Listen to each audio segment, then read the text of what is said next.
tell you the exact date that the first Skoda joke appeared in the national press. Since then, it's all been downhill. The tail that wags the dog used to be a common complaint, but Skoda has achieved tremendous respect on the rally circuits of Europe.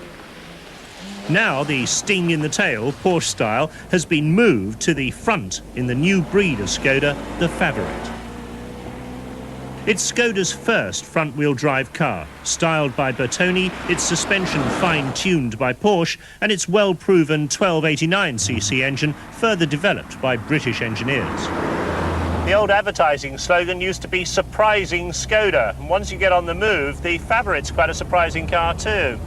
It doesn't hang about. The engine feels slightly rough, but you've got to confess, up these Welsh hills, once the revs start climbing, the performance is very brisk indeed. Acceleration time is well up to other cars on the road. The gear change, well, that's swift and light. It's a 5-speed box, and there's enough torque low down to pull the car along, even with passengers. These sort of Welsh hairpins are fine for finding out about the handling too. Steering is slightly on the heavy side, and I'd like to see the turning circle a bit tighter. But that said, again, the Favorit does everything that the small 5-door hatchback competition can do for a lot less money.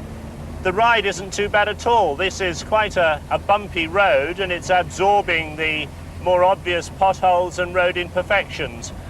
And on these big fat Goodyear tyres, the actual adhesion level is very good indeed. You can throw this little Skoda around to your heart's content, and it's never going to bite you back. From the driver's point of view, the instrument layout is fine. They don't give you a rev counter, but they give you a large clock instead. The pedals are straight in front of the driver, and it's easy to operate them. In the old car, they used to be offset to one side, and after a couple of hours, I used to get a terrible pain in my hips.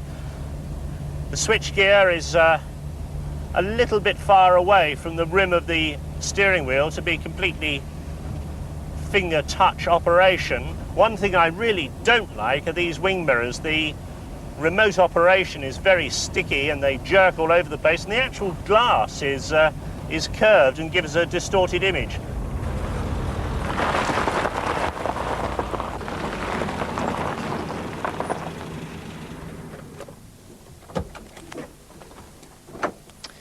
Inside, the Czechoslovakian car has even more surprises. There's plenty of interior space, enough room for a 6-footer behind the 6-foot driver with the seat right back. The seats are trimmed in a very comfortable cloth material, and that's an addition since it was first introduced on the British market in response to initial criticism. The interior is quite well trimmed. These very flimsy door pockets rather stand out, but as long as you don't pull on them to shut the door, you'll get away with it.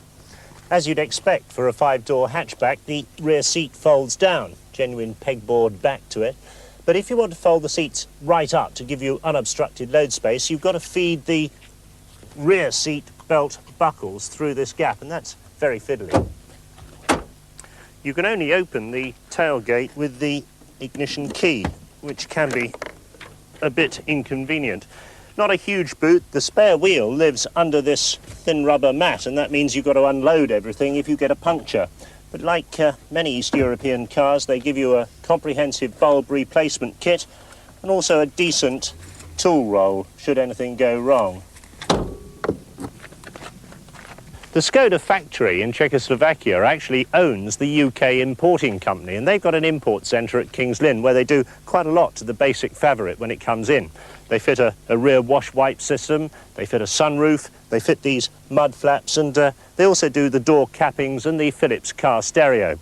The cars come into this country fitted with decent Goodyear radial tyres and alloy wheels. Those are supplied by King's Lynn, who send them back to Czechoslovakia in the containers that the cars come over in. Under the bonnet, the familiar Skoda engine. Ricardo Engineering down at Shoreham-by-Sea in Sussex redesigned the combustion chambers for Skoda, and Porsche did a lot of work for them on the engine mountings here. Now, between them, they've done a very good job because there's very little engine transmission noise inside the car.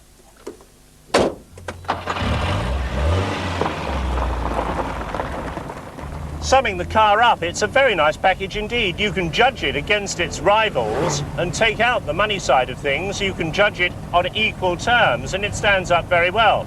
So when you add in that amazing sale price of just over £5,000, the car becomes a very attractive alternative to something like a second-hand Fiesta or a second-hand Nova. And judged from that point of view, it makes very good sense indeed. The Favorit has already been out on the rally circuits of Europe, and it's notched up yet more class wins to add to Skoda's already impressive record. One thing this car should do is put an end to the Skoda joke, and that may not be such a bad thing because Skoda dealers have already reported their children being mercilessly teased and bullied at school. If they can crack the depreciation problems of the old model, then this car, on both terms of price and performance, represents a very competitive deal.